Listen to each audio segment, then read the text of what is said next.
Kendall or Derrick, are you into sports or? Yeah, I'm one of the handful of designers on the one creator board. I mean, I'm not going to speak for everyone, but yeah, this was a childhood dream to work at Nike. Like a lot of the employees there, I was, basketball and football, mostly football. But candidly, haven't really had the time. One, just based off of everything that's gone down this summer, kind of wish the players had alternative ideas on how to talk to it. But I do think after getting through it, I think they use their platform. So I was pretty optimistic and hopeful considering how they're using all of their levers. I think that's super important to keep the conversation going. Yeah. NCAA is another challenge. Yeah, I was gonna ask, how's the sports design market been affected since all of the closing and reopening of sports? I mean, for us, we're fans as well. So, and I really can't speak on that because I don't know. But I think we're all watching it in real time. What baseball has done. I think I feel like NASCAR, oddly enough, was probably best positioned to handle this. Just because so many people tune into radio, they already had that advantage. Baseball too. I think there's a lot of the majority of the fan base listens on radio. But I don't know. After the NBA's success with keeping everybody safe, I was like, oh, that's how you manage through a crisis. They did a really good job at keeping everybody safe. Yeah, it's been interesting. I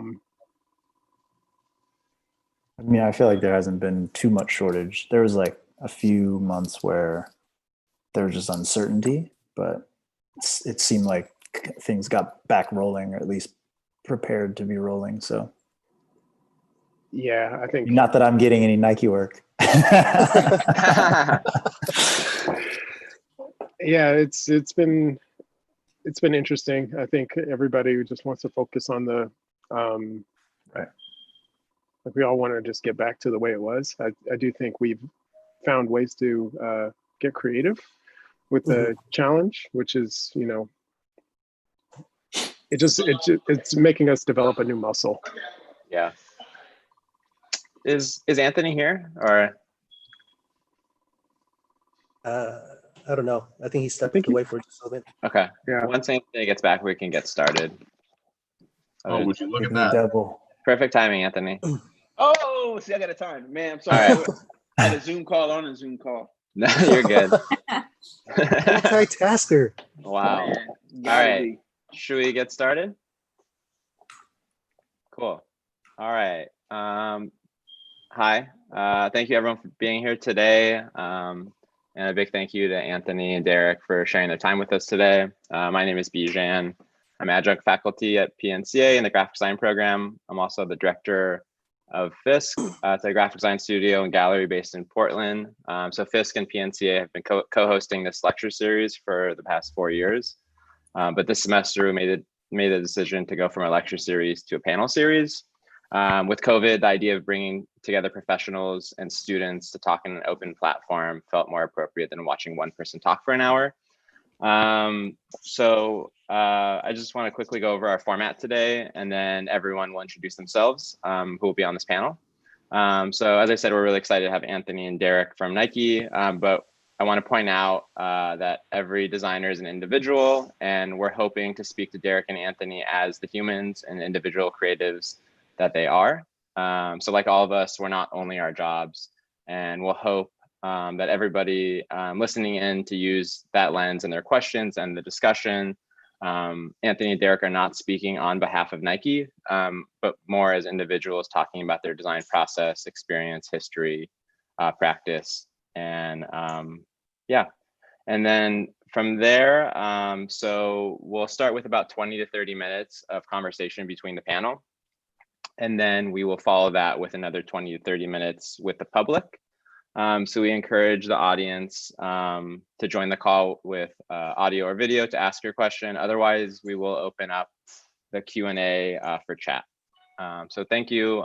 Next, I will pass it off to Kendall to introduce himself. How's it going, everyone? I'm Kendall. I am based in New York. I run a shop called Please Respect Our Neighbors, which is fairly new. Things are rolling though. And we are here really to, to jump off of what Bijan said, to speak about kind of the overall design industry process, thinking, future, and hopefully get some good questions answered, and some good knowledge out of this. Kristen? Great. I'm so excited to have y'all in, and want to give an extra shout out to Bijan and Kendall for really helping shape the tone of the semester series. It's been really fun actually having this connection every few weeks, and kind of a bright spot just personally, like as a fairly social introvert, it's really nice to have this to look forward to. I'm the head of the graphic design department here at PNCA, and a designer on my own as well, designer, art director. My practice, I really started in books and print, but my real interest and love is like brand and identity, both exploring conceptual ideas of identity and how our personal interests and our histories like intersect with our work, as well as like brand identity. So. Cool. And then next we'll have this two students who are going to be on the panel introduce themselves. My name is Joseph Ordano, or you can call me Joe. My background, obviously, I'm a student at PNCA as a graphic designer. I have some experience in industrial design with a minor in sustainability. What got me into design was this idea of trying to build or create concept cars, and I like working with my hands and being a creative. And I'd like to introduce Anthony Coleman, who is a culture maven and creative visionary, currently working as a designer, art director at performance at Nike. Coleman also does art direction, brand strategy, editorial design, and brand identity. His credits can be seen on major brands such as Nike, Adidas, Apple, Lululemon. Coleman's inspiration comes from a personal experience that can be felt in Seeing Black, a highly curated sale of prints for Black photographers. His, and along with other artists' missions there is to raise funds that support the 5 key pillars of Black advancement, such as civil rights, education, arts, intersectionality, community building, and criminal justice reform. Yeah. Hey, thank you. I've never been referred to as a maven before, so I'm gonna have to copy that one. Maven. Yeah. So thank you for the intro. Again, Kendall, Kristen, Brandon, Joe, D, Weston, Beige, everyone on the other side of this this webcam. Thank you for being here and letting me to kind of ramble and participate in part of this. I think it's important for Peter Lay getting out of here. I think it's important for creatives to be able to kind of express their kind of process and their thoughts and how they kind of have gotten to where they have gotten to. It is never an A/B kind of situation, but I'm happy to kind of hopefully give some insights into who I am in my process. Thank you. All right, Brandon, you want to introduce yourself and then introduce Derrick? Yeah. My name is Brandon. I'm a student in PNCA, designer on my 3rd, on the cusp of 4th year. I've been doing design since high school. Is one thing that I found that I really enjoyed. And throughout the years, I've really grown to love it and enjoy it. And, I just want to be able to give back to not only my community, but also the culture as well through the design. And I think that's a good platform to speak on. I'm going to introduce Derrick. Derrick Lee is currently creating groundbreaking designs as the North American Design Director for Jordan Brand. Previously, he has held other positions within brand design, art direction, illustration, and creative strategy. Some of Lee's iconic clients include Coach, New Balance, Target, and Virgin Mobile. When he's not creating work or taking care of his two little boys, he is dedicated to pursuing his passion for photography, sports, and music. Thank you, Brendan. I appreciate that intro. Yeah, first and foremost, I think the proudest thing, one of those accomplishments that you listed is doting father of two little boys is super important to me, and they are my core inspiration. Appreciate this opportunity. Thank you, Kristen. Thank you, Brandon. Thank you, Bij, Kendall, everyone on the other side of this webcast. Looking forward to just sharing my experience and my creative process like Anthony. Well, thank you all. Kendall, do you wanna start us off? Yeah. So yeah, definitely happy to get this conversation going. One thing I was thinking about when Bij asked me to ask the first question, was that we all kind of have made our way through Nike or are at Nike currently. And I think that's interesting that, you know, we were speaking about this earlier, that I'm in New York now, you guys are from New York, but like we never knew of each other in that capacity, like, but Nike somehow like brought us together. And for me, like Nike was my first job out of school. So, well, I had an internship there first, and perhaps this like leads to my initial thoughts around this, but like I really felt like supercharged after graduation. And I was wondering if like you guys like were like prepared and felt prepared, but also felt like really charged up and like ready to like attack whatever was coming from a design sense. And then how did that affect your decisions? D. I mean, like a lot of recent grads, I had a bit of a imposter syndrome where I thought I had everything necessary. And then you get there and then you quickly learn that you do belong. And I think that just continues to reaffirm itself the longer you do this. But yeah, I mean, I at least would sit with the question of what do you want to do? And in my mind, it was like, I want to do it all. Like, I don't want to be placed in a box. Like I'm good at X, Y, and Z. I can do it all. Don't make me decide. And fortunate, like that outlook or that point of view has afforded me an opportunity to work on multiple different things, from, you know, whether it's book jackets or brand identities or campaigns. And, you know, that's where I am today. But I think one bit of wisdom is don't make your potential employer force you into a corner. I do think keep an open mind and continue to try things. Yeah, same. Did any and everything, and I still do.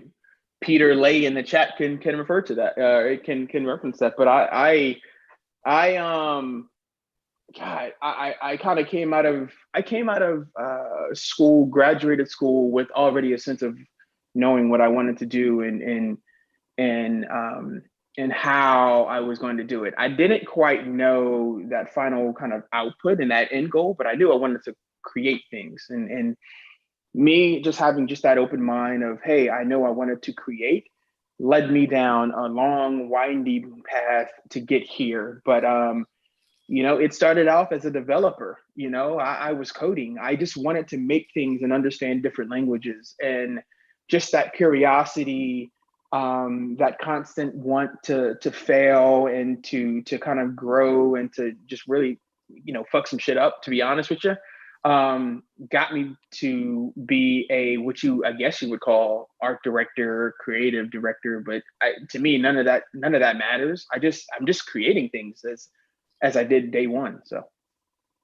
yeah, I feel like that question comes up a lot. Like, yeah, I even get it now, like in the sense of like, what do you feel you're strongest? Like, like I don't know. Like, what's the project? Let's talk about that. But it's interesting. You started out as in being a developer. What, like, how did you get from development to design? I just Or like, is asked there an myself- identifiable moment, I guess? Yeah. There was an identifiable moment, actually. There are a lot of identifiable moments. The reason why I became a coder is because I honestly was going to school at the University of Colorado and I didn't want to go home. And I kind of knew I loved like computer things, but I didn't know what. At the time, school had this great program around kind of code and technology. And I was like, oh, this is great. Like, so I kind of started there, but you know, I honestly just threw myself into the fire. You know, I had a great internship with a great group of guys that are, a lot of them are still my mentors and friends today, out in Colorado. And from there, I asked myself another question of like, well, okay, if I want to create, I know code and kind of can know design now. Well, what's the next step? I also had in the back of my pocket, you know, and this is something coming from New York, we all kind of know the idea of what today everyone knows is street culture. Well, I was one of the kids that was actually at the front of that, and sneaker collecting and all of that craziness, what it is today. Like sneakers didn't exist, you know, but you know, I was at the forefront of all of that. So I was this weird kid that like knew code and design, but also understood trend analysis and understood the next. And so I was able to parlay those two things into, and you asked about the moment. The moment was actually me going to get a job out in LA at an advertising agency. And that was like actually my first kind of like, oh shit, okay, well, this is art direction and big productions and things like that. So it was really just me asking the question, well, can I do this? And lo and behold, every point of my career has been just me asking those questions to myself. Hey, can I do this? And actually just seeing what happens, you know? Yeah, I think that's really interesting. I think something that I work towards in my class with the students is really kind of sharing with them how important your personal interests and your interests outside of your like design skill set is, and how what you're into outside of design, whether it's video games or shoes or cars, I think it's really important to start thinking about how that can be integrated into graphic design. Because graphic design is like this special thing where it doesn't really have content, right? It requires content to kind of be made. And I guess maybe if you two could talk a little bit about how your personal interests, you know, outside of graphic design have really informed, you know, and helped you excel to make you the professionals you are today. Yeah. Continue. Yeah, I'm super happy how you framed up graphic design, Bij. It's super important. Like I love movies. I like when I have the time. I like stories, and for me, design is about telling a story. Whether it's the meal you had, or kind of this trip you took, like or an individual you met. Like I do think like design becomes so much stronger when you're able to tell a story. Otherwise, it's just decoration. When you can, when it has a function, it becomes so much more powerful. When people can engage with it, that's when it's most useful. So a lot of the understanding of trying to connect with people and making sure that you are like, it sparks a conversation is super important to me. And without that, I tend to call bullshit on creative that I see. I was like, what are they doing? What's the function? What's the purpose? Otherwise, it's just stuff. Mm-hmm. You know, that was just the school of thought that was impressed upon me when I was in design school. Yeah. And I had just growing up or coming up in that New York school of design, where I had really critical, what I thought was critical and mean feedback, and it was pretty constructive. And they were trying to develop that thick skin, because the more precious it is, the more fragile your psyche is, and the harder it is to sustain your career in this industry. You have to have a thick skin, and you have to develop that muscle and just pump stuff out. And if it doesn't work, you tried. I think Anthony mentioned failure. Failure is so important, and you're like, you know, it's not always going to be perfect out of the box, and that's okay. but just keep trying and keep making stuff. And if it doesn't stick to the wall like pasta, you just keep it cooking. Hey, I like that. Don't stick to the wall like pasta. This guy, bars. Hey, progress over perfection. Progress over perfection. For me, God, I think it comes back to people. It comes back to people. And being able to relate to individuals. And so, the reason why I actually, and I refer to it as different languages, graphic design is a language, just as coding is a language, just as Spanish is a language.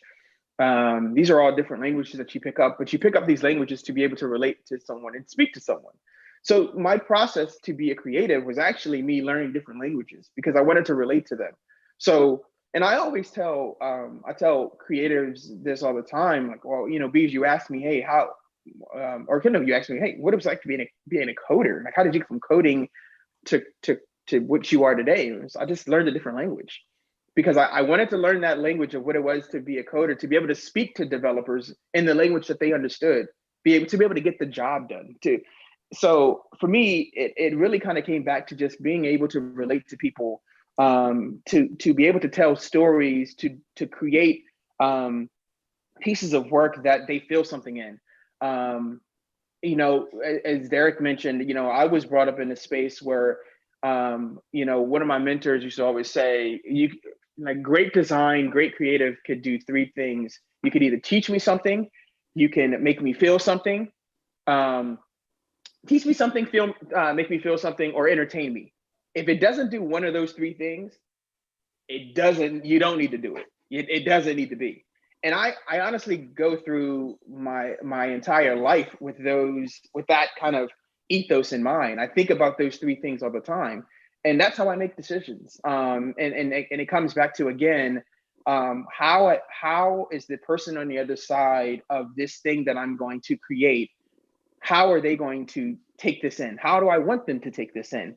What is the emotional connection that I want them to feel? Or do I just want to teach them something? Or do I want to entertain them? It's really those three things. And if you're not doing any one of those three things, you probably don't need to do it. And tell your creative director that. I was going to say, I wish that was imparted on a lot of jobs out there, a lot of higher ups and creative directors. It kind of Kendall, I think it's like, it's on us as creatives to give our point of view on work. Yeah. At the end of the day, if you don't have a point of view as a young creative, as a person in this business, then you have no value.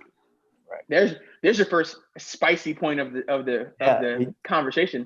If you don't have a point of view, you don't beat have me to it. And yeah, it's super important. I ask that of my team now. It's like, what's your point of view on this? I can't do anything if you don't feel some sort of way. You talked about design being a function of, looking to draw out emotions, tell a story, or provide humor. Like, those are functional things that, have a point of view. There are different types of humor. There are different types of emotions. Yeah. So it's super important. And I think where at the end of your setup, and it is a conversation. There is this, at least how I understood it when I first came out of school, was I take the brief and I deliver what the brief asked for. And I had to learn that the brief may not be what is asked for or what's needed. So it's okay to poke holes in the request to make sure that it is it's what's needed, pressure tested. Sometimes, you don't go to a doctor and have your diagnosis. You're looking for that expert to diagnose the problem. So designers, let's help diagnose the problem and provide solutions. And I think that's super important. We are problem solvers. So it's an equation that needs to be solved, essentially. Yeah, I think agreed 100%. I would like to talk about maybe the challenges that also come with that. We all know that this is an industry that exists in a capitalist kind kind of umbrella, and Mhm. that comes with its own forms of, just distractions, I like to call them. But there's like things like ageism. So like if someone's a junior coming in and working with someone who's like, has a massive ego, having that conversation you're talking about is going to be really difficult. Having that point of view, or expressing that point of view, and getting the point across is going to be really difficult. So like, how does one go through this? I mean, supreme confidence in self. It's one way. Yeah. Honestly, it starts with you. It starts with you. You have to understand what you want to do, and where you want to be. It was funny. I remember this conversation so the agency that I used to work at in LA was Deutsch, out in LA. And Donnie Deutsch came in one day, and he was like this big brand figure, this guy that was on TV, and he sat us all down. I forgot a lot of the conversation, I'll say that. But there was one thing that he said that I will never forget. He said, "You guys, each and every one of you, you are your own brand. And you need to go through life understanding what your brand is before you can even expect anyone to want to hire you, to want to believe in you. You need to understand what your brand is." And I will never forget that, because it made me think about something that my mom always said. She always used to tell me, like, you can't expect someone to believe in you if you don't believe in yourself. And so for me, it starts with supreme confidence and supreme confidence and understanding in your point of view. Not to say that you need to go through life without with an ego or a chip on your shoulder, but it's understanding what you have to offer and bring to the table, and what you are bringing to the table. When someone goes to hire you, and look for you, they're bringing you on. They're not bringing. And this is funny. Great segue. This is something funny that I actually mentioned to Derrick earlier, but they're not bringing like a Black or an Asian version of themselves on. They're bringing you on. So they are looking for you. And if they are looking to bring another version of them on, that's probably not the place that you want to be. So I think it starts with self. It starts at home. It starts with you, and understanding the things that you actually want to accomplish in your life, before you can start to make the decision of like, hey, this is the conversation I can have now. But yeah. Yeah, I think it goes back to that point of view. Like, know what your point of view is. And sometimes it takes time. And to echo what Ant said, like, when you are faced with that challenge of the egotistical manager or creative director that sits above you, chances are that won't be the only difficult person you've ever had to work with. Right. I do think a lot can be learned about yourself. First and foremost, about that individual. It's probably not where you want to be. Develop your exit strategy, and then also it's you can definitely learn a lot from those situations and how you handle them. I do think when you're just starting out, that's the opportunity, within reason. Everyone's situation is different, where you can take those chances, where you can say, I don't need this. So figure it out earlier on in your career before you have that experience. I think it's super helpful to understand what you're willing to put up with. And you know what? You can tell that person off, but chances are that is not going to be the last difficult personality you will have to work with. 1000%. It's actually funny, you kind of need to, and this is something that, I go to any new opportunity, new job, you kind of need to go into it with actually the new person kind of mentality, right? Like, oh, I don't know the rules. I don't know what I should say to this person. And just kind of see what happens. And like, Drake has this line, ask for forgiveness, never permission, right? And if you go through situations, every situation like that, just say, hey, I'm my bad. I didn't know, and just see what happens. But I think you need to put yourself in those situations to be able to have those conversations with those individuals, with those folks. But ultimately, it starts with you. It ultimately starts with, hey, where do I want to be? Where do I see myself? And as Derrick mentioned, much easier to have those conversations and fuck up earlier in your career than later when you're like overseeing, $1 million of pieces of business. Hey, do it when you just got like a couple projects, figure some things out. But yeah, do it early. That's such a good lens to throw on things. I think that even when you are managing big budgets or running a department or whatever it is that you're doing, if you have people on your team or you're open to putting people like that around you, you're going to start to see the world with fresher eyes again, and your ideas are going to change. And 1000%. That's why you're being hired as a junior person, if that's where you are 1000%. for students here. So it feels really good to hear that like echoed back, especially as like selfishly as a person who like fucks up a lot. Yeah.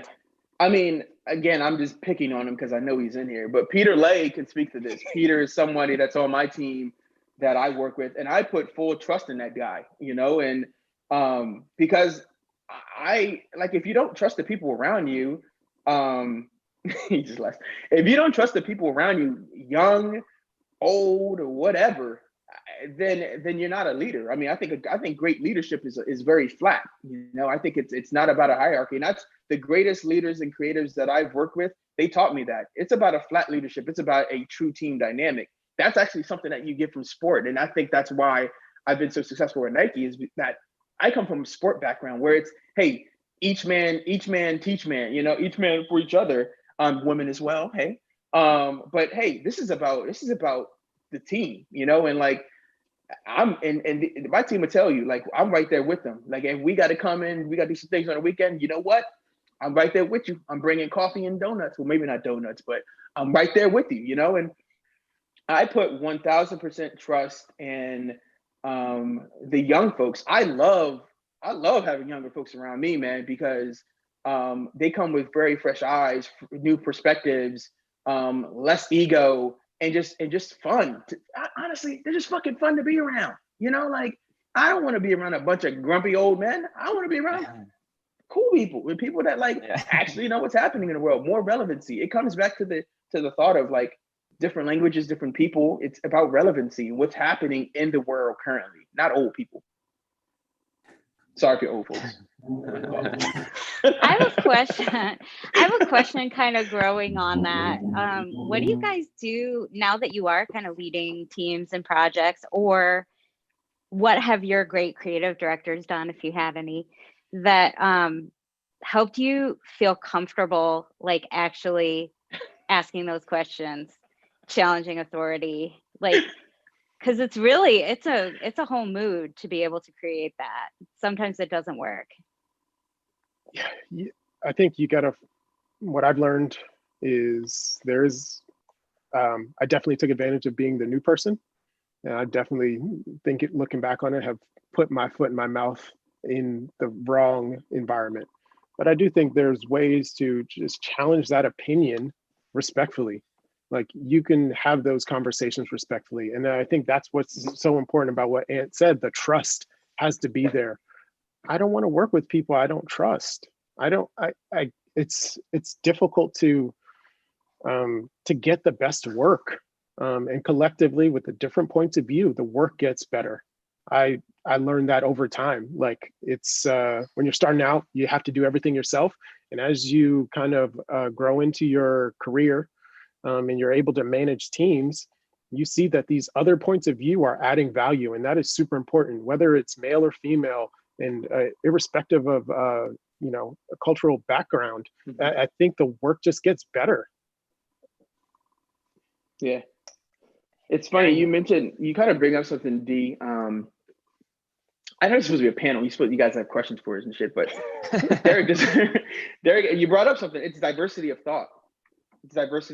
So if you were someone who doesn't appreciate diversity of thought, and that goes to ageism, that goes to social economic classes, that goes to race, especially now. If you are someone that doesn't appreciate diversity of thought surrounding you, you are someone that, quite frankly, I don't think for me, I won't work. I don't work well with, and I think every one of my partners would say that. And I appreciate diversity of thought. So, Kristen, you asked about, hey, in these situations when you're kind of you're faced with, how do you, challenge in a respectable way? It starts with respect, and it starts with respect and an idea. Well, hey, where's your point of view of the idea coming from? For me, there's not a good or there's not a good or bad kind of answer to any question. It's really about what's your point of view, because I may be seeing it from a very different point of view, and if you have a great point of view and it's thorough and I understand it, then hey, I can respect your point of view. But it starts there. It starts with a point of view. It starts with an idea. But also you have to come to the table with something as well, as a creative. So, we've all been in situations where, we worked with people that were challenging and tough. But at the end of the day, I know I could go home and sleep comfortably, because I know I put my true point of view on the table. And it may not be an ingredient with what was said, but that's okay. It's not about agreements in this world. It's about, hey, are we aligned? Are we aligned to move forward? Very different than agreements. I actually don't believe that every situation will always end in agreements. It's not about that. It's about, hey, let's align. Hey, agree to disagree. Let's align on a thought, and let's keep it moving. So. Hearing you all talk about like team, it's definitely a way that I feel in working in the small studio that I work in, and from my time at school, and I think just to maybe kind of frame, since we're all kind of dealing with maybe the opposite of a team in some sense, just the fact that we're more physically alone for the last 7 months, and kind of ask like a COVID pointed question. Also, because hearing you all talk about team kind of reminds me of some of the challenges that, like, as a teacher, I'm dealing with students where they're all in separate rooms and they're not physically next to each other. Also, I think the funny thing about like design education is that often you're working on projects by yourself. And I think it's really just not what the real world is like. And I think like it's just hard to do collaborative projects in school, especially now being remote. And I just wonder if, and maybe this is a question where we could bring in Brandon and Joe, but I guess Anthony and Derrick, I'm just curious, like, what would be your advice from that point of view as leaders in your professions right now, working with your teams remotely? Like, how can we encourage this sense of team that is so important? It's funny. I'm just picking on my guys because I know they're in the chat, but like, we do everything else except for work as a team. I think that's what's really important to me. I think, we as creatives, especially like in the environments that we work in, you see each other, well, in our office, much more current, but like you're on Zoom calls, like, hey, 8 hours a day, seeing the same faces 8 hours a day, talking about the same shit. So if I don't like you, if we don't relate on something, it's going to be a tough Zoom call. Jokes are not going to go over well. Music's going to be a little strange. So for me, one thing that I like to do is, and I think the folks that have been in a room with me or work with me, I try to set the tone and set an energy to what the environment of the team is. And hey, I've gotten in trouble for that. Not a lot of people will really align with kind of how I see the way of or how we to go about creating kind of a team environment. But man, the team is important. What we do, I mean, some of the things that I do with my guys, like, we have a whole little not Twitch, I'm sorry. We play Call of Duty, we play video games and shit on weekends, and we have a little text thread and just talk about music, and we talk about everything else but work. Because again, it goes back to the people. We often say at Nike, man, your work is the price of admission, right? Like, there's great talent here, absolutely great talent, from brand to design, to strategy, great talent, product marketing, everything. Your work is the price of admission, but who are you as a person? And for me, like, I take that to heart. I'm really about the people and the people around me, and really what their interests are. I know, Bijan, you mentioned that. So So yeah, I kind of create that environment by everything else outside of work, to really kind of understand who the people are around me and what makes them tick, what they love to do.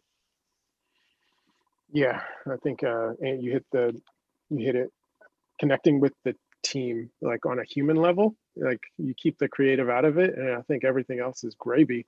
Like it is, COVID has made things challenging, but what I think our secret sauce is the connections that we had before the pandemic, before lockdown.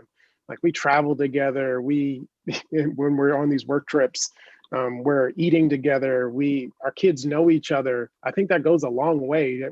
That connection, that human connection, it informs the output. Honestly, to echo what Ant said, it informs the output. If you don't really know the people you work alongside, it's really hard to make the best work. And that's not always necessary, but it definitely helps. And I feel better about the work because I have that connection with my team. Yeah, 1000%. Wonder So, if Joe or Brandon, yeah, you guys sure. want to? Yeah. So just recently in Bijan's class, we just started like just before class, just talking casually. I think that kind of sparks just a little bit of creative juices in a way, just not talking about just our projects in a way, so that we can, especially in this Zoom environment, it's kind of hard for individuals to kind of open up and kind of share their experiences, even when they what they did the weekend pass, or just to share. But it's very difficult. It's hard to kind of get that critical feedback, because yes, we're on the Zoom calls for 4 or 6, 3 to 4 hours in a class period, just to Right.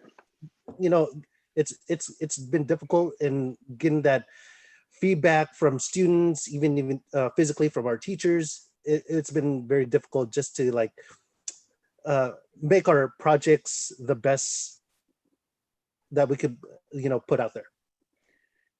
Joseph, you actually bring up something that I think is super important. I think getting outside of the classroom and the office has allowed us to kind of like break rules in a lot of ways. And one thing that I think is super important is like now we're in this space of like, and I had this conversation with my barber the other day. 2020 for everybody is a mulligan. So this is the year for you to just try some shit to see what happens.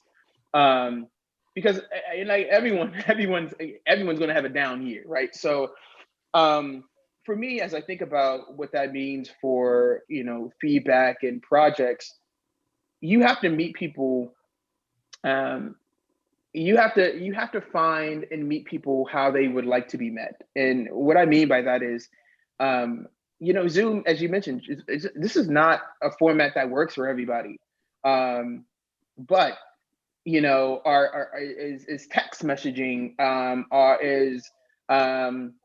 simple COVID proper meetups for coffee, things like that. You have to find a moment. You have to find the approach that works for that person to be able to really kind of create that environment that actually allows them to kind of progress or give them that feedback.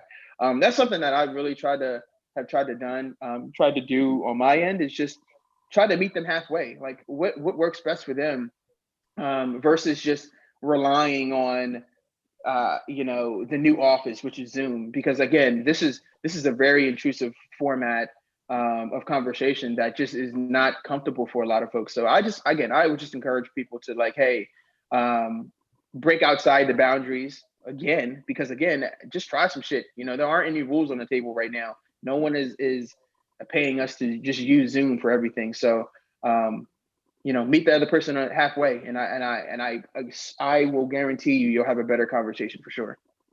Yeah, I think that's really interesting speaking on the fact of COVID and the ability to not only adapt as individuals to these times and everything going on, but also like being able to adapt as a designer. And it kind of led me into my thought that I had for both of you guys. How is your ability to like handle adaptation, not only as like an individual, but also as a designer, like developed over the years throughout your career? Adaptation. I I was always taught never get comfortable as a kid. Get comfortable with being uncomfortable. I mean, didn't make sense. I was looking at my parents like, what are you talking about? But when I do remember it in moments like these, it's definitely helped. I had a conversation with a colleague yesterday about that. So used to being uncomfortable in some of these spaces, and as a Black designer, stepping into spaces that there aren't a lot of Black designers, Right. I almost feel like I have an advantage because this is normal to me. It's odd to say, but I'm just, it's become the norm. So adapting and being agile, it's got to be a part of your superpower. I graduated during a recession. I had to hustle. I had to, leverage the connections I had to kind of find work. And fortunate, I did okay. Not all of my classmates who graduated did, but just being, consistently being in these situations or situations where I felt as if I had a disadvantage, I think that that was that life experience that helped me establish a career. And I do think it is difficult to separate your aesthetic, your portfolio, the work you do from the life experience that you've lived. I do think that these things kind of inform, one informs the other. Yeah, that's actually a great, Dan, that's actually a great point, Derrick, because I often find and often hear like, going kind of coming through the kind of creative ranks, like, oh, hey, what is your, who are you as a designer? Who are you as a creative? And like, what is your look? What is your aesthetic? And I was so against that. I was so against it because I'm not answering the brief for myself. I'm not just making shit that I think is fucking cool. It's about, again, the person on the other side of this. And so, I had a great conversation 2 weeks ago with a higher up at Nike, and they actually told me what was the kind of connecting point of my work. And it kind of all came back to like me being able to kind of put the lens on the person, and really kind of being emotive around the person. But and in reference to the adaptability, Derrick kind of spoke to it, but it's really weird. I think as in Kendall and B's joke, like as people of color, you kind of have to be adaptable no matter what, no matter what, right? Like that's just like the price of entry. So I think for me, when it comes to being uncomfortable, this is something where it just feels normal. It just feels like a normal space. I think, granted, there has been so much more that has been thrown on the shoulders of everyone. But it's not about actually the weight that has been thrown on our shoulders, but it's actually how we respond to that weight. That actually is the big difference. I think if you have come through life with that idea of being versatile and being adaptable and just really understanding the other side of the conversation, your responses, how you respond to situations like this, will come much more natural. So for me, I would challenge every creative to make themselves uncomfortable at every moment. And if you start to feel comfortable, ask yourself what you can do to push yourself or to challenge yourself to feel uncomfortable. It could be something as simple as, hey, the person that's sitting next to you at a Starbucks, well, not right now, but if you were at a Starbucks sitting next to somebody, wear your mask. But ask them a question, talk to them, see what their day's like. Put yourself in uncomfortable situations, because that's only going to sharpen your steel for when things like COVID, social injustice, things come up, because you've lived it, you've been there, you know how to react and respond to these things, because you understand what people need in this time of uncomfortable situations. I want to add one more thing for Brandon. As Ant was talking, I was recalling just my experience going through school where I didn't have money to buy fonts. I didn't have money to pay for prints. I found a way to make it work. Like that's like you graphic designer is the title of like our label. We're graphic designers, but we're problem solvers. You will find a way to solve it. I don't ever forget 100%. that. There's By stealing fonts, huh, Derrick? no. I'm kidding, I wasn't even gonna go there, but I do think just like, hey, if you don't have the font, like make one, make your letter forms, like get creative. Like that's where creativity comes out of having these limitations. And that's super, like if you have everything at your disposal, your creativity is probably, your tank is not very full. But I do think with limitations, with the brief, with the constraints on time and dollars, that's where your creative muscles really shine. Yep. Yeah, you both make good points about being uncomfortable as a person of color, for sure. I've answered many people's questions that way, same. Just in the sense that, unbeknownst to myself, when moms and dads are having conversations with you about, existing in a space that's not, your own, or it's this, 90s America, like 2000s America was pretty rough on, not a lot of people had voices. But unbeknownst to us, like that was like preparing us to go into this field, and hopefully like, like take a step into it, like our foot down, like have a new point of view, have something to say, and be able to like, not go against, but like in a better way, like disagree with, the way that things have been going, the standard. Yep. So I think that battle and that work is like ongoing, and sometimes taxing, but like, I think we're definitely making strides. Yeah, that brings me to a question. Like, when you come into a new job, do you come in as a go-getter attitude? Is that like an advantage or a disadvantage? Man, you better. Like, I hope that anyone that I hire comes in day one just ready to just burn the place down. Because like that excitement at the end of the day, like this is fun. Like this is passion. Like I go through every day like a kid in a candy shop. Like I don't work. Like even this conversation, this is not work to me. Like there are moments where it gets quote unquote difficult, but it's not work. This is not a job. This is fun. This is passion, So absolutely you got to be a go-getter. And I think it was something that I was told again earlier in my career is just that, hey, self-starter, like how can you make it easier for the person that's above you, make their jobs easier, take some shit off their shoulders. So even and it's not about having the right answer at all. It's not about the answers. It's about, hey, are you willing to just try some shit out, get in there, do some things, make some mistakes, because the person that's willing to make some mistakes, try some things out, they're going to be right at one point. The person that's kind of like just happy to be here, they're gonna have a long time on the bench, because no one's going to be looking for them. Again, it kind of goes back to that point of like, hey, what is your brand? You want people to know who you are, and not to say that you want to be the loudest voice in the room. You want people to know what you're about quite quickly.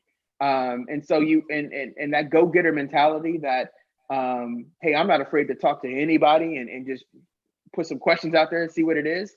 You do that enough times, people will know who you are. And then when you get into a corporate environment like where we are, that helps. It helps. Advocacy, relationships, people championing for who you are as a person, because they can actually quickly refer back to and say, oh, you know what? I remember this conversation I had with Joseph about such and such and such. You know what? He's going to be good for that. So you got to go into every situation with a go-getter mentality, man. Yeah. It's 1000% right on that. You only get one shot to make that first impression. Super important to get after it on the first opportunity. And then the other thing that stuck with me was I think it's important to reach out to colleagues or counterparts before you need something, not when you are in a hard spot. So that network is super important, whether it's here in Portland or across the country or the world. So having that network, reaching out to people, connecting. My wife teases me because she's like, "Oh, you're talking to one of your internet friends on Instagram?" Like, Yes. I've been, yeah, exactly. It's weird and different than the world I grew up in, but this is the tool that I have at my disposal to make those connections and establish these relationships before I think I might need them. And it's definitely been fruitful, especially now. I see Jonathan Jackson asked the question, how do you new hires during COVID?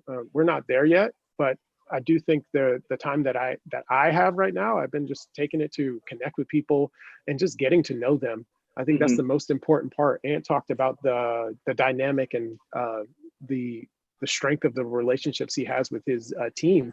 That's super important. I talked about how much better I feel about the work because I know my team so well. I do think like that's super important. Getting to know these individuals again before the opportunity arises, where you can put their name in the hat for an opportunity, whether it's at Nike or somewhere else. Yeah, absolutely. Well, yeah, go ahead, Brandon. I wanted to just speak on the purpose of that. You guys obviously have strong relationships and communications, not only built between your network of people that you have under your umbrella.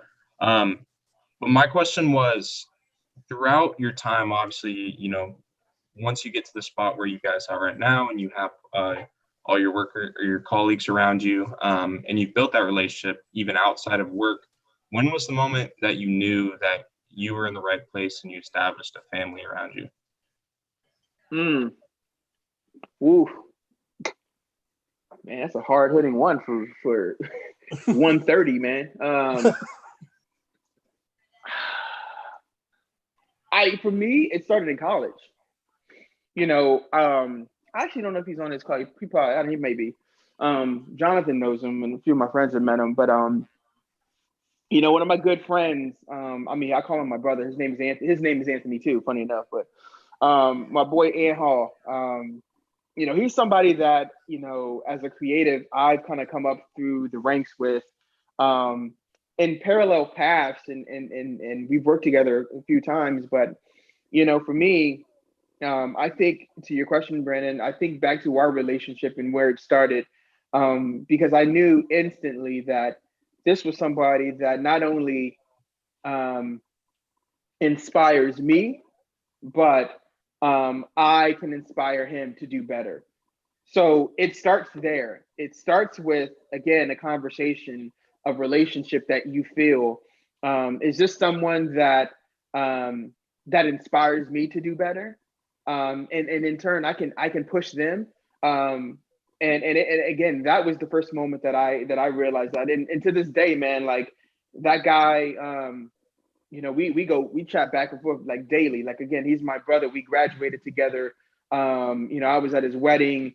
We threw parties in New York together. That is my guy. But it all started in college when I really realized that actually this is a shared relationship where we are inspiring each other to do better as men, as Black men, but also as creatives. Yeah, that's awesome. Yeah. Joseph, you had a question as well?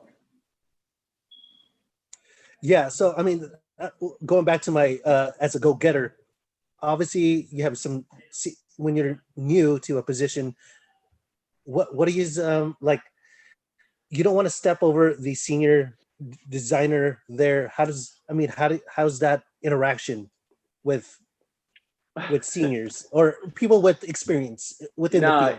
Yeah. Let me take this one. Yeah. Okay.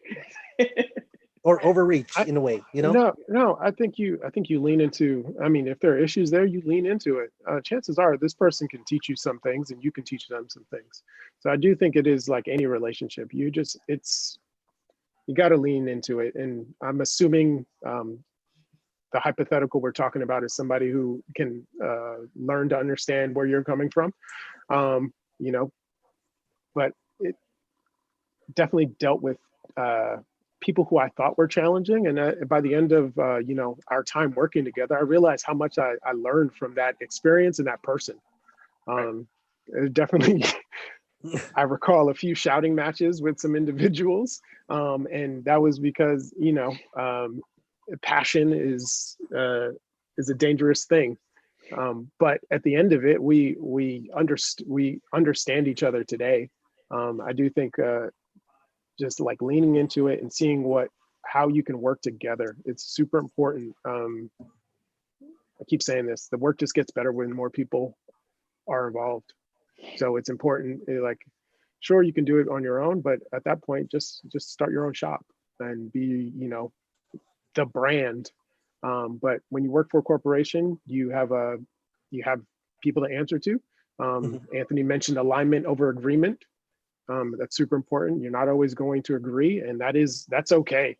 You move on, you get after the next project.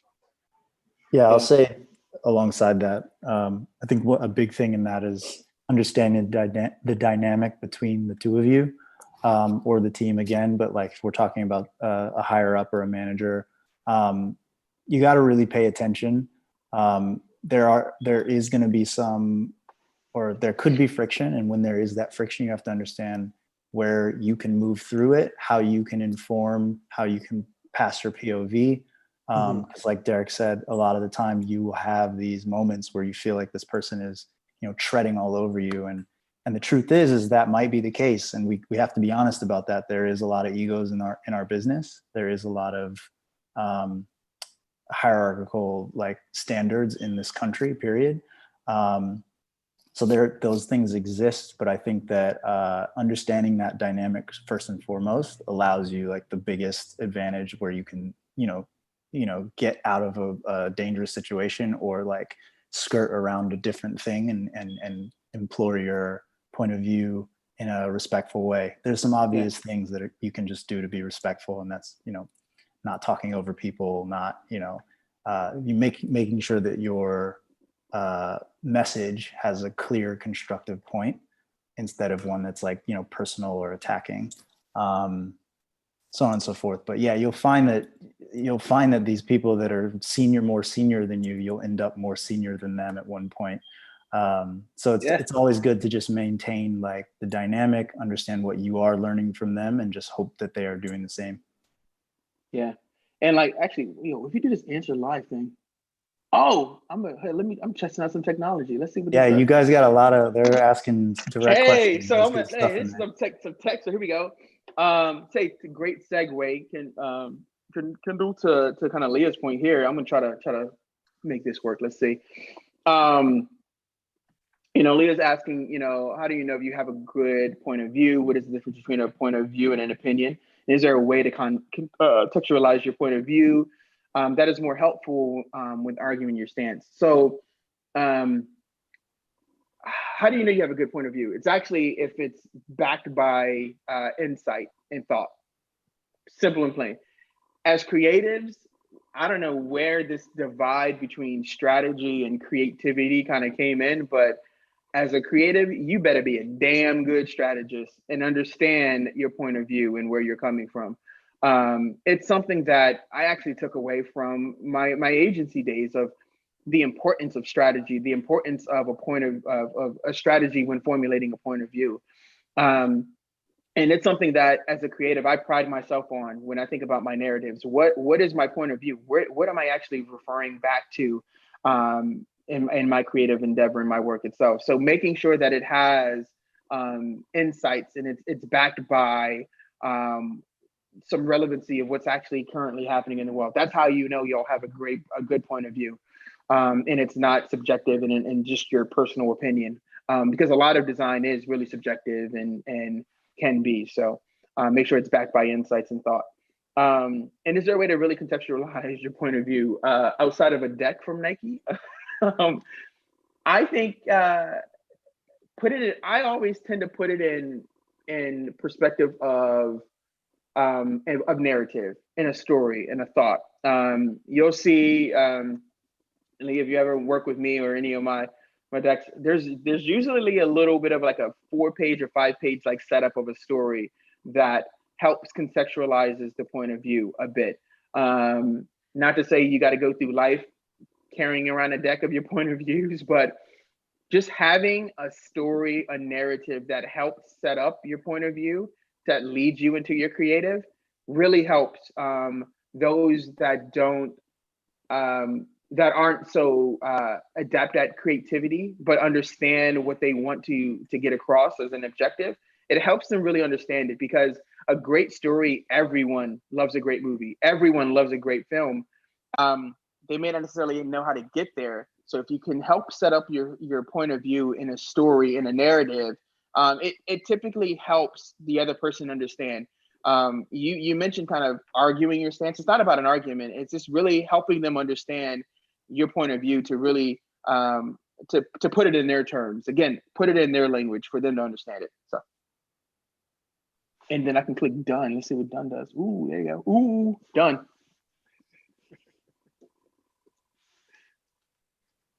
Yeah, there's also one for Derrick too. How do your children influence your creative work, and what's your favorite activity? That's a great question. So my oldest is very precious with things, and I'm trying to encourage him to try again, just keep at it. And I had a Precious with like his like things he's doing, or like actual things objects? have to be perfect. If I change the protagonist in a book at bedtime to his name, he raises all hell. So, and I'm just trying to get him into the habit of just trying things, try again, and it's okay. We talked about failure a little bit. I don't think we talk about failure enough in design. I've been fortunate enough to have managers that have put me in a situation where I could fail softly. And that's super important, because with failure, you learn so much. If your shoot doesn't go well, if you cast the wrong talent, if your creative direction that you had insight around doesn't land with your internal audience whether you're at an agency, which I have experience, and your client doesn't appreciate it, or you're in corporate America and your internal team doesn't agree with your point of view. You got to get in that. You got to be okay with failure. Failure is not a bad thing. I think it has been misunderstood for so long. Failure is incredibly important to what we do as creatives. Yeah, that brings me to my next question. Like, how do you deal with feedback? Like, as great designers, you actually want, feedback on your work, and it can obviously make your final project even better. Do you have any like specifics where like that feedback worked or didn't work, or how you handled yourself when like the feedback from your client or differ from your own work, So I think depending on who's delivering the feedback, it means different things. So when you're a solo designer and you're taking on a freelance project, I think your proverbial hands are tied to a degree. When you're in a conference room and someone is offering feedback that isn't constructive or grounded in any insight, I think you can respectfully absorb it and you move on and focus on the constructive feedback. I think that's super important. So Ant talked about building your stories with insight and developing your creative with insight and developing that story. I think that helps insulate you from unhelpful feedback. Ant, do you have anything to add to that one? Yeah, I mean, you're going to be wrong. At some point in life, you're going to be wrong. So, and that's fine. For me, just so like I kind of go through life, and I've told people this, especially people on my team, but hey, man, I would much rather be 120% wrong than 50% right. So for me, I set up my work and I set up my narratives, and sometimes you're just gonna miss it, and that's fine. But when it comes to feedback, I think understanding where the feedback is coming from, not the person, but understanding the point of view of where they are trying to deliver this feedback from, asking great questions to the feedback. I think when you get feedback, I think a lot of times, a lot of young creatives, you see this, when they get feedback, they just kind of get it and just do it. It's actually not what feedback's for. Feedback is the beginning of a conversation to be had. So again, as the brief that you got that was on paper that you were answering, it's just the kind of like the skinny, the bones of the problem. Feedback is the same thing. Feedback is just a continuation of the brief. Okay, so this is what you're saying, but hey, let me ask some really thoughtful questions that actually gets to the root of what you are thinking or what you want to get across. It's just the beginning of a conversation, a healthy conversation. I like to call them healthy conversations. Your job doesn't start until you get feedback. That was something that like I picked up when I was at Crispin. Andrew Boguski used to always say, "Hey, man, your job as a creative doesn't start until you get feedback. Everything you do before that is just fun, and then you get the feedback, and then you got to really adjust." And so you're going to get that feedback, but again, it's how you're receptive to that feedback, willing to have a conversation around the feedback. And especially as young designers, willing to challenge, and as Kendall said, in a really respective way, challenge the feedback, and really get to the core of, hey, what that person, where the feedback is coming from for that person. Yeah. Yeah, I feel like those conversations are really, really important to have and spark. And it kind of leads me into my next question around, especially conversation, not only as an individual, but as a designer. What do you feel is your guys' roles as designers during these current hardships within our country? I mean, I can tell you my role off the bat. Make sure that the voice of the underrepresented is heard, point blank. Everything that I'm doing right now is to make sure that that is at the very front of the work that I have, that I'm doing as a creative, internally or externally, doesn't matter. Everything that I'm doing right now is to make sure that the voice of the underserved community, the LGBTQ community, the Asian community, the Black community, the underserved community is at the forefront. Because I think at this point in time, that is the goal of creative right now, should be to spark conversation, continue dialogue, to create a better world that we want to see. And at the forefront of the conversation right now, yes, we are living in a pandemic, but at the forefront of the conversation for me right now is about representation. Appreciate that question, Brandon. I'm sure a lot of designers struggled with what could I do? The last thing the world needs is another poster talking about the obvious, was my point of view. But making sure that I was connecting with my team, my immediate team, and anybody who just needed people to talk to. I think mental health doesn't get discussed enough in this country, or in this world, frankly. And I know you asked a pointed question about design. I had to take design out of it and wanted to be a human being first, and slot in where I thought I was needed. So whether that was just talking to teammates, checking in on them through this summer of civil unrest, whether it was the fires that we just experienced out here in the Pacific Northwest, making sure people were okay, checking in on them. Just trying to be a human being first. I think designer is secondary or tertiary for a lot of us. As Bijan led with when he did his intros, like, we are humans, and that should be at the front of a lot more conversations. We're human beings. We have different points of view, and that's okay.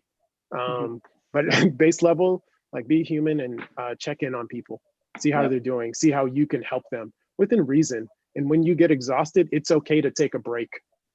This is we got a lot of work to do across the board. Be honest with yourself and be real with what you can reasonably take on. You don't have to do it all.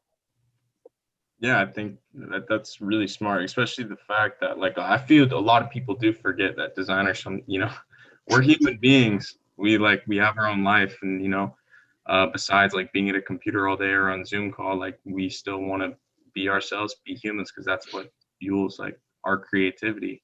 Absolutely.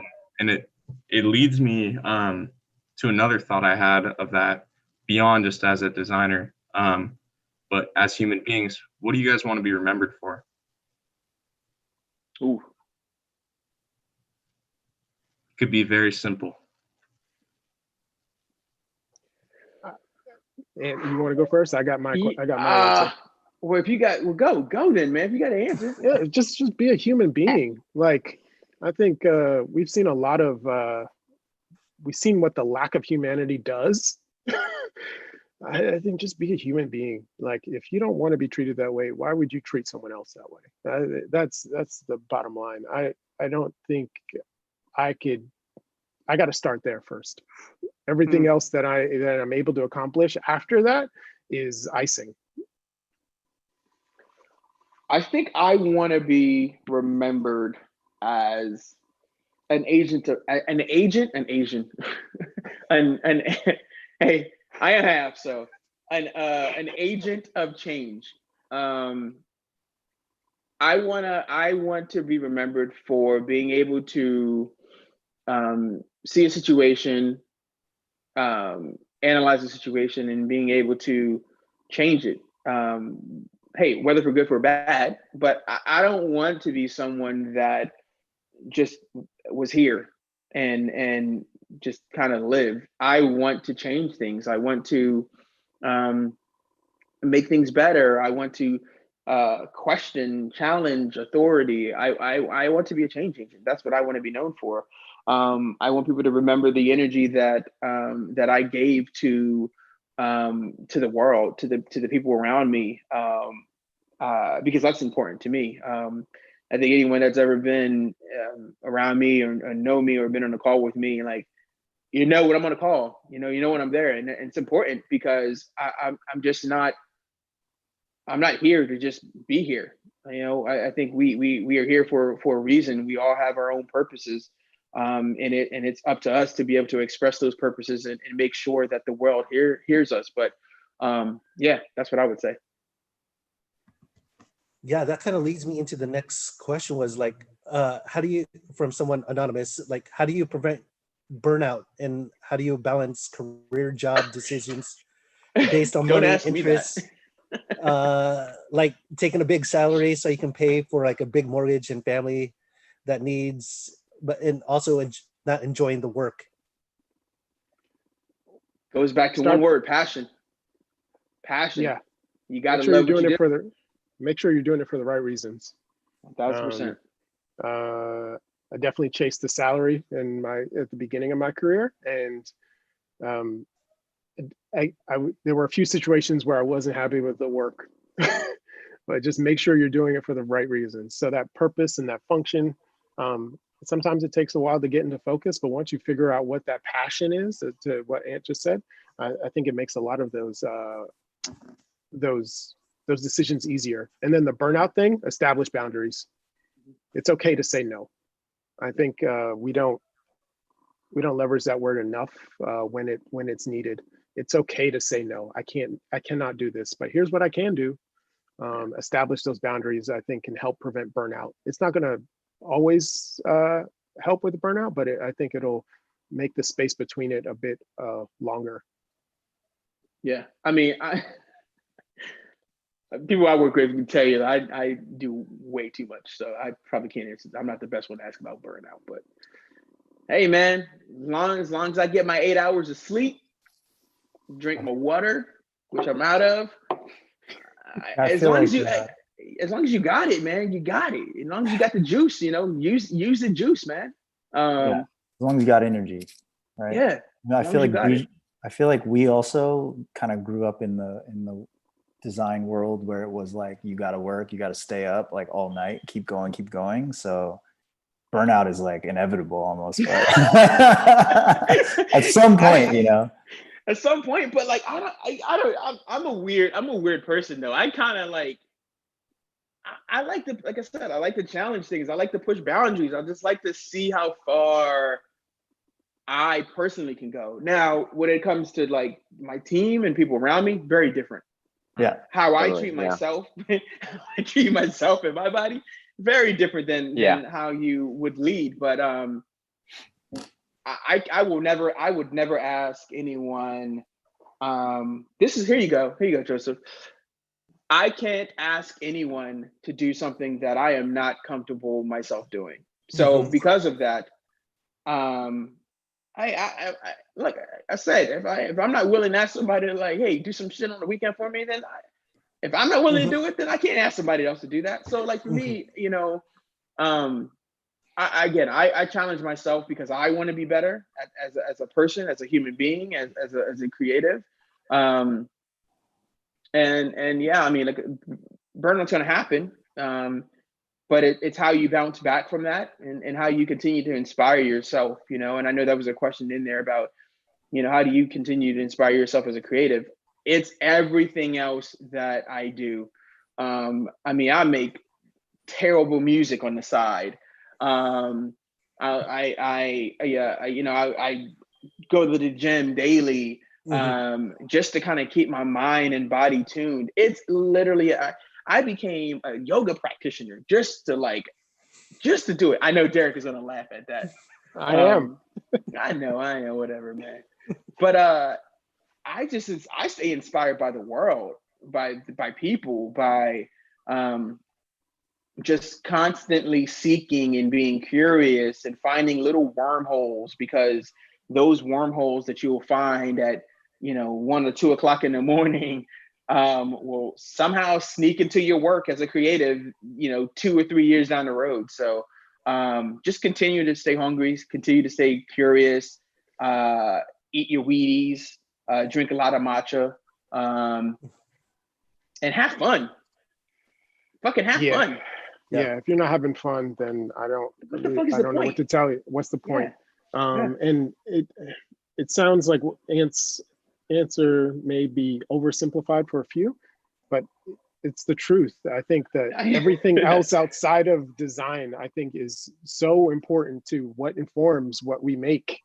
Go fucking take a pottery class. Yeah, go like serious, man. Go make some shit, man. So like expand your horizon. Just 1000%. Like remember what I told you at the beginning of the conversation, like it's about learning different languages, right? So like I'm all about learning different languages, as you would have learned, Spanish, Chinese if you wanted to, which is super tough. I don't encourage that on everybody. It's ridiculous.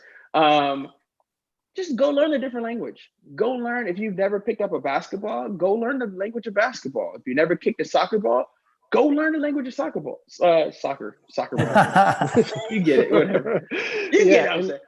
Just go learn a different language, man. Yeah. To draft off of what Ant's saying, I love history. I do think that's super important.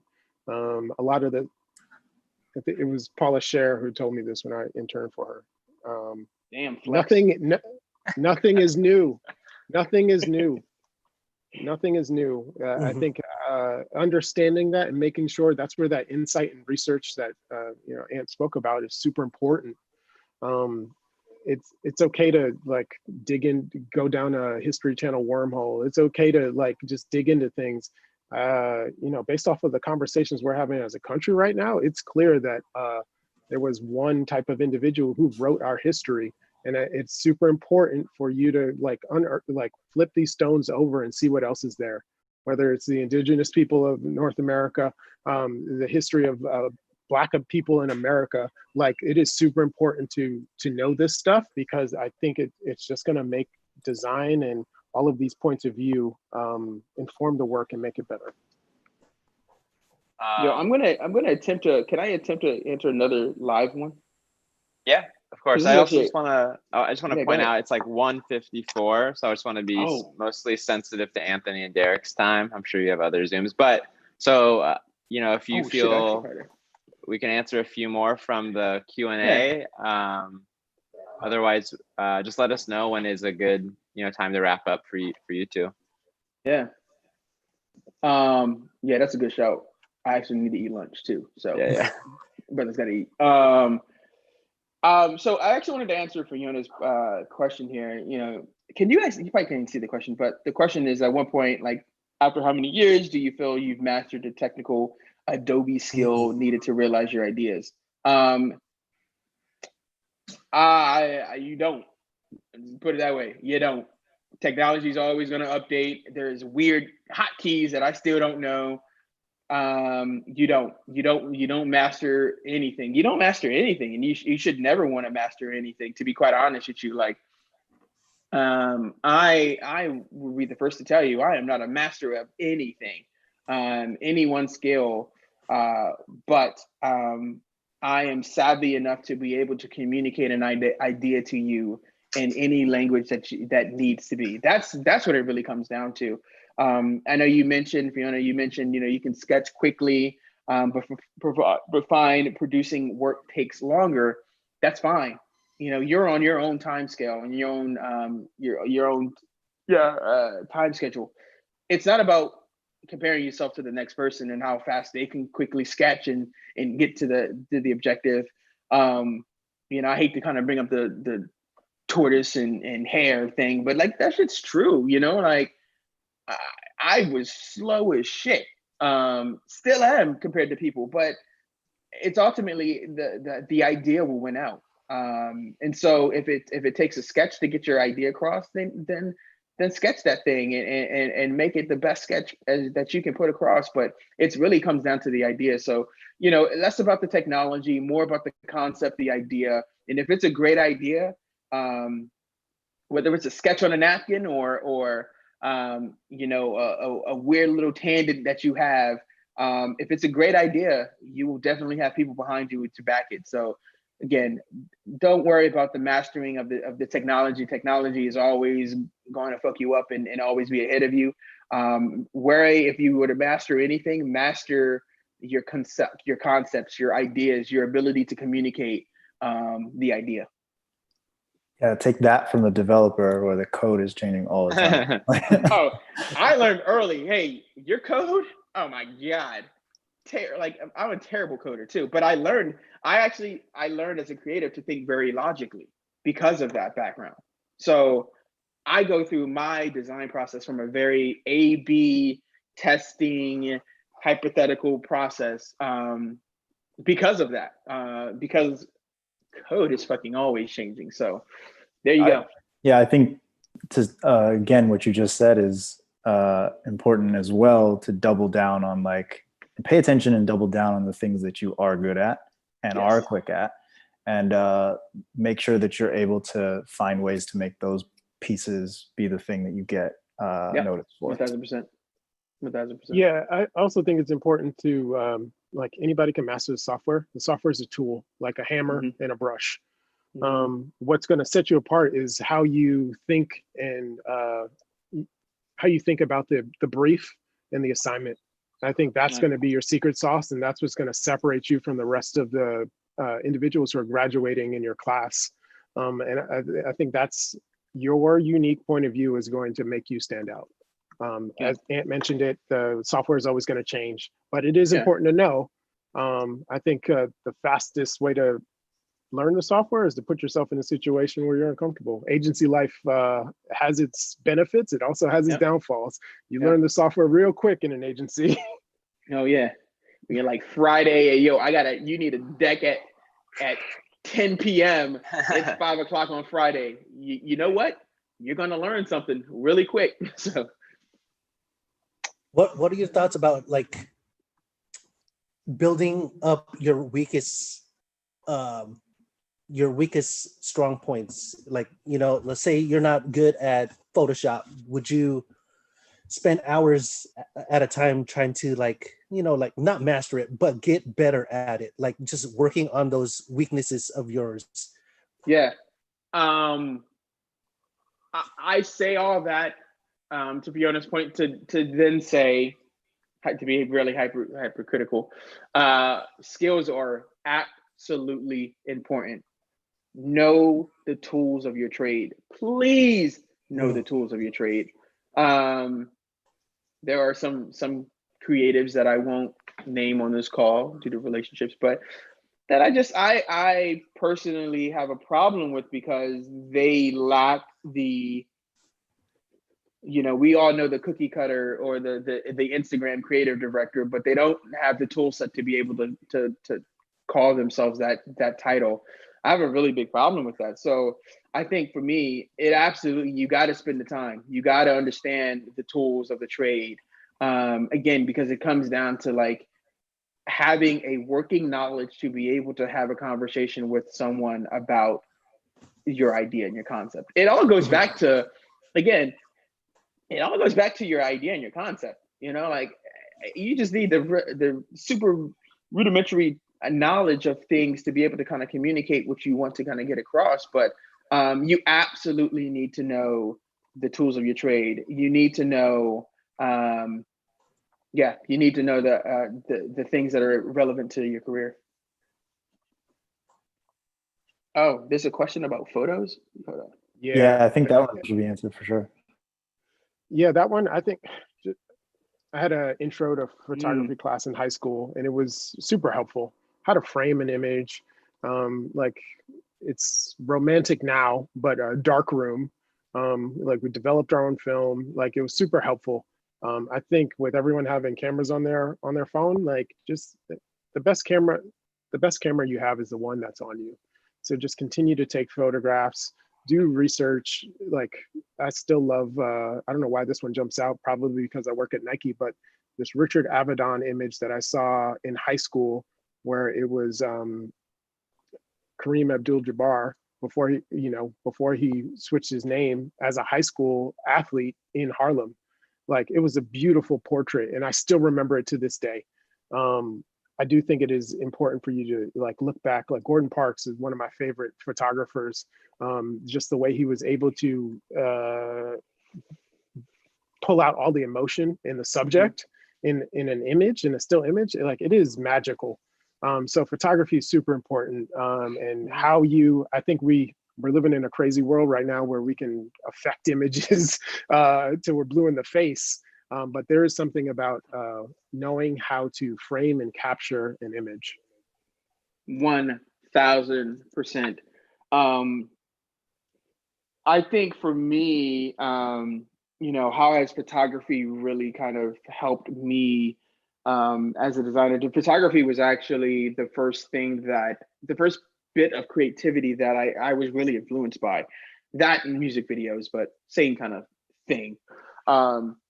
But for me, it was the work of like Daido Moriyama, where I just started looking at this photographer's work, and I was blown away by just how, from a just simplicity standpoint, these are black and white images captured in 50s, 60s, that just told so much emotion and so much story. So for me, photography showed me how you can reduce your thought, your concept to such a simple format, to such a simple, again, Daido's work was all black and white, to such simple means, but to communicate so much emotion. And I was just blown away by that. So outside of absolutely the technical aspect of framing and understanding the visual language and how to communicate aesthetics and emotions through photography, it's really about capturing an emotion, how people can really show you the emotion and bring to you an idea by a simple photo. So for me, yeah, photography was my kind of first start. I got there's a Leica back there, a couple of photography books, but like, yeah, that was pretty much the start for me. Design was just, again, another language that I learned. So then there's like links. Oh man, you got links in the chat. Woo. Thank you, Kristen. Yeah. They're too good. You got to see it. There's another one here.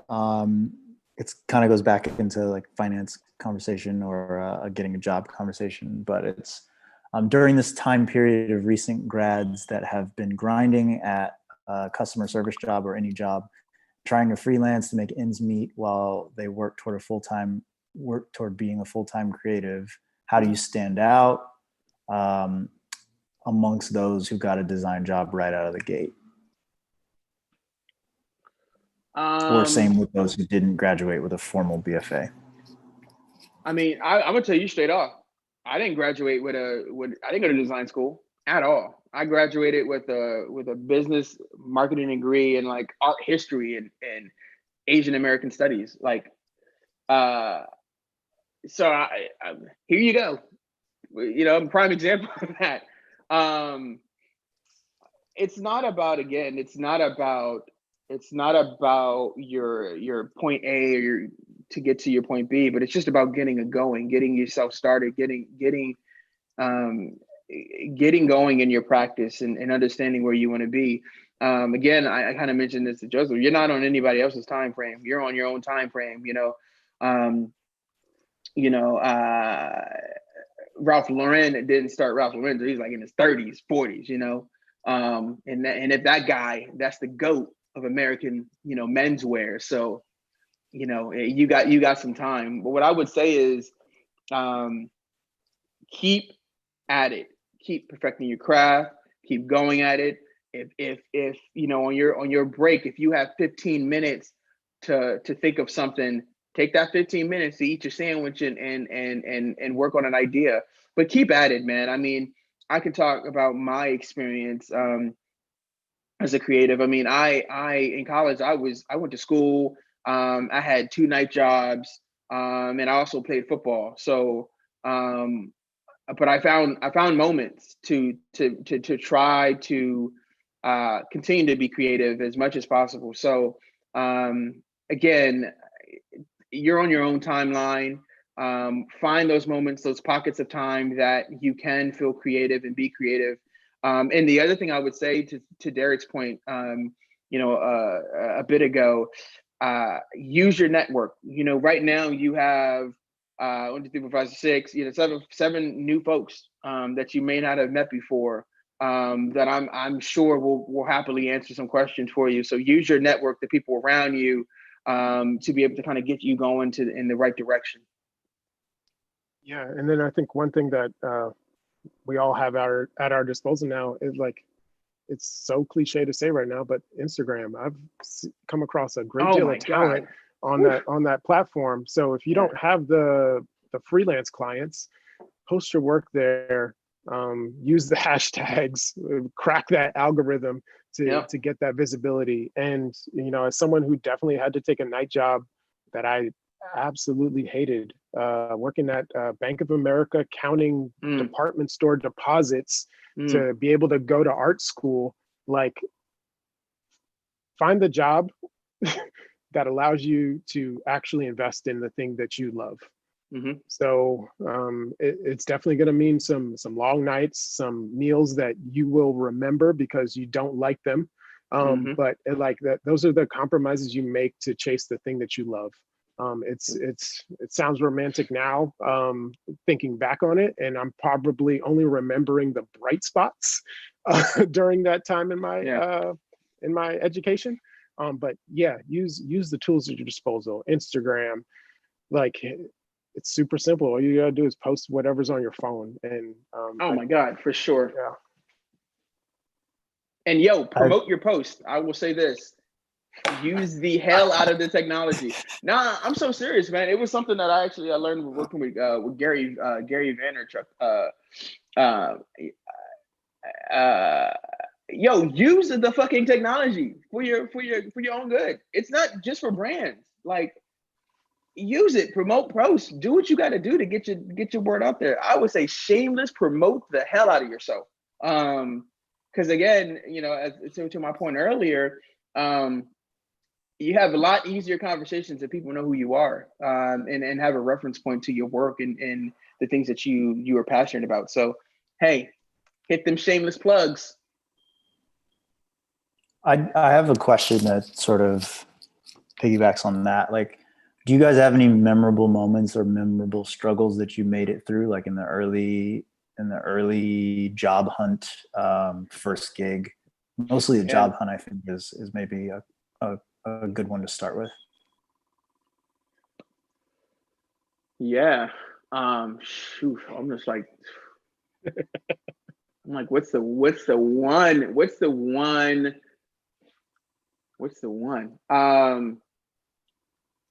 I mean, I'll just say straight off the bat, like there was a moment in time where like, and this is actually, a lot of people don't even know this. So there was a moment in time where, you know, I was still trying to figure out what I wanted to completely do with myself as a creative. And there was actually a moment in time where like I was out of school and I was actually like kind of sort of like living out of my car because it was based off of pride, but it was also based off of just me just wanting to just grind and do it my way. I'm a very stubborn person. So granted, there was help around me. There were people that wanted to kind of help me and do what I had to do, but I just knew I had to fully commit to the things that I wanted to do, and I had to do it my way. So Derrick mentioned this, but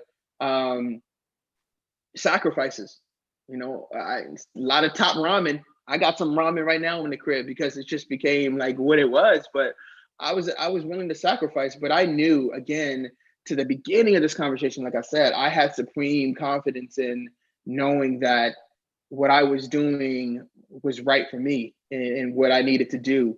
But you got to be willing to kind of to jump out on that ledge and see what happens.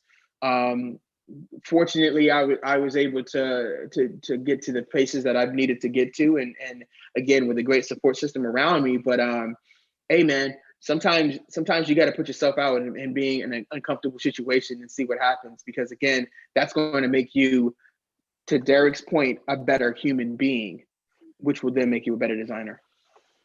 Yeah, it is. You know, I graduated in New York, and there were some kids who immediately out of school became hotshots. They got the job at the cool agency. I went to school with the kid who invented the code for Vine. Like oh that shit, you were was just, like, oh shit, damn. Yeah. And I was like, oh, what am I doing wrong? Yeah. Success happens on its own timeline. Ant mentioned this. You are up against someone else's calendar but your own. That's super important to remember. Sacrifice is incredibly important.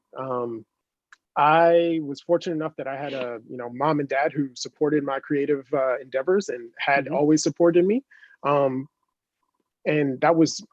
I feel like that was more important than them having the financial means to be able to write a check every semester to send me to school. So I did what I had to do with, I found, a really good friend. I got a buddy who's still a really good friend. We were roommates. We we delivered mail in college. We ran for student government to get the stipend so that we can get housing. Like we did whatever we had to do to kind of make it to where we are today. And that's super important. And it makes those success just more, you're more appreciative of it when you're on the other side of it. 1000%. I hope that answered that question. Yeah, totally. I think basically just giving these guys insight on what it's like to get that first job or go after that first job. Shit is hard. Definitely. And it does take, I think, you got to jump in, you got to try. It's a big thing. You got to have, confidence in like what you've learned, at least. No one expects you to come in and be a genius or, invent the code for Vine, but like, no one expects that, but like, Derrick, what happened, bro? Damn, Derrick. Right? It is also like another thing to look at your fellow classmates and colleagues and always want to compare, but like it's a dangerous space too. There's always room. Never think that there's not room. You don't need to be a hotshot. You just kind of need to have POV. Yep. Try things, be curious, be passionate, love what you're doing, aim for something. Yeah, great words. Yeah, and I think another thing, like I definitely had jobs that I hated, but I definitely learned a lot from them. Like I did everything from liquor packaging to working when AOL was still a thing. I worked on the AOL brand at a French branding agency. Like you take those jobs because you need to, because you're living in New York and you're buying into the dream. but like you do what you have to do to make it, and make sure you learn things through those experiences. I think that's the most important part to everything that Kendall led with. Yep. Totally. Yeah, you gotta like care about some aspect of it. You can't just go in and, shrug it off or roll your eyes every day just because you hate the job. It's like you're starting, and all these little moments are experience. And again, back to a lot of the things we've said, like do it right now while you have the energy. Do it right now while you can fail. Do it right now while you're new at it. Like 2020 is a mulligan. Like, if you're gonna try some shit, try it now. I dyed my hair blonde because I was just like, fuck it, 2020, Let's see it. I mean, I actually just cut it, so I got to get it dyed again. So yeah, that's crazy. I just cut my hair for Did you? 13 years. Yeah, like it's usually like twice as long as this. Yeah. Hey, 2020, Try man, some makes stuff, you do some shit, man. For sure. Do we have another question? Oh, Maybe one last question. What do you guys think? We can do one more. Yeah. See,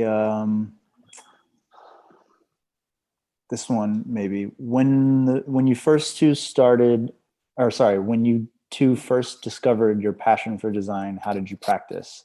This person's asking Cameron because they're an aspiring designer and finding it hard to make up random concepts. For some reason, my screen is like, it feels like I can't read it. It's like too bright. I ask because I'm an aspiring designer and I find making up random concepts to execute hard to do when I'm having to build it from the ground. Here's a tip for you. So what I did was I started thinking of like new concepts for albums that I loved, right? So all of my work somehow, some way will kind of always center around music. So when I first started getting into design, I started with like album covers and like taking songs that I liked and trying to make like little album covers from them. It's shitty, absolutely terrible. But it just it took the concept of it took the need for me to like have a blank slate concept, put something on the table for me to react to. It was something that I actually like. Probably the only thing that I took away from like my art, like history kind of practice from school was, one of my art teachers. He told me I had a problem with a blank page. I fucking would sit at a blank canvas and just stare. Until he told me this one trick. He told me to, hey, next time you're at a blank canvas or next time you feel like you can't, you don't have anything, fuck it up. So he would tell me to, hey, come in, crinkle up that piece of paper. He would tell me to take my paintbrush and dip it in water, and just fucking smear the canvas. It took away the fear of a mistake, and it just allowed me to just make some shit. So the same kind of train of thought to you, Cameron, think about ways of breaking up that blank canvas. Find something that you're already interested in. Use that as your concept to then explore design. Me, it was music. It was album covers. For you, it could be clothing. It could be video games. It could be books. So find something that you're already passionate in. Use that as your framework to start to explore concepts and designs. I'm laughing, Ant, because I did the same with the music, like tried to do my own album covers. Yeah. I do think that another approach, Cameron, is copy. Find the thing you like and copy it. When you're starting out, that's okay. Until you develop your own point of view or you understand what your point of view is. If it's a poster that you love or you're interested in, try to figure out how you can copy it and then make it your own. And just keep going. It's that, the rule of 25, 50, 100, where you just keep churning out the hits and see where the composition goes. But when you're starting out, I think copying is super helpful, and it helps you understand composition. Like the earliest art classes I had, we'd go to the museum and we'd stare at a at a Renaissance painting and sketch. Yeah. We sit in the atrium of the museum and we would sketch people visiting the museum. You're copying and replicating life, and then the magic happens once you understand once you nail those technical skills. Mm-hmm. Yep. Yeah, it's definitely how you get better. Cool. All right. Should we call that a wrap? Let's wrap it. Wow. Thank you too for the time, and it was a really inspiring conversation, and I think we could probably go on longer, but definitely want to be respectful of your days. Yes, so thank you, Anthony. Thank you, Derrick. Thank you, Joe and Brandon, for also like bringing a lot of the weight and bringing some really good questions to the table. And of course, Kendall, for helping out with this, and everyone who listened today. Really appreciate everyone's time. Yeah, same here to Bijan, Kendall, Derrick, Anthony. It's it's a pleasure getting to know you guys and getting to your guys' psyche about like, just design and having fun with being creative, Man, at the end of the day, Joseph, it's fucking have fun, man. Like, just fucking have fun. I hate to say it's that simple, Yeah. but it's really fucking It's that that simple. simple. Just fucking have fun, man. When you look at Bees, I could tell you the entire environment that Bijan has when he's working. I look at the work and I just know. I just know the man's having fucking fun, and like, it's not fucking simple, man. It's just have fun. Make sure you have really inspiring people around you that fucking push you, that inspire you, that you want to hang out with. The rest is going to fall into place, Absolutely. Definitely do that. Keep having those conversations as well. Yeah, thank you, everybody. This was probably one of the most like good, just natural like design, or just in general like conversations about like the world and everything, and like design, what's going on, personal life, etc. That we've had here in a while. Dope. I just want to say thank you. Appreciate it. Thank you. All right, guys. Thank you, everyone. Speak soon. Bye. Speak soon. Bye. Later. Peace. Peace. Peace.